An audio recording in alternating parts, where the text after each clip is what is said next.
ताज्या बातम्यांसाठी संघर्ष न्यूज चॅनलला सबस्क्राईब करा आणि बेल आयकॉनवर क्लिक करा।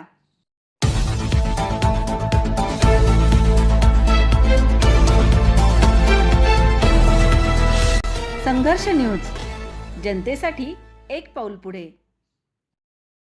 शिर्डी येथे उभारण्यात आलेल्या देशातील सर्वात मोठ्या खासगी संरक्षण उत्पादन प्रकल्पाची केंद्रीय संरक्षण मंत्री राजनाथ सिंह आणि महाराष्ट्राचे मुख्यमंत्री देवेंद्र फडणवीस यांनी संयुक्त पाहणी केली।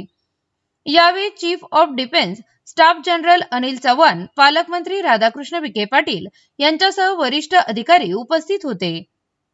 शिर्डीतील या डिफेन्स क्लस्टरमध्ये क्षेपणास्त्र निर्मिती, तोफगोळा उत्पादन, दारुगोळा पार्क, ड्रोन तंत्रज्ञान आणि अत्याधुनिक संरक्षण उपकरणाची निर्मिती केली जाणार आहे।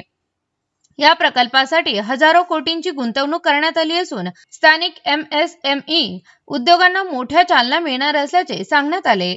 या प्रकल्पामुळे मेक इन इंडिया आणि स्वदेशी संरक्षण उत्पादनाला बळ मिळणार असून भारताच्या संरक्षण स्वावलंबनाच्या दिशेने हे मोठे पाऊल मानले जात आहे।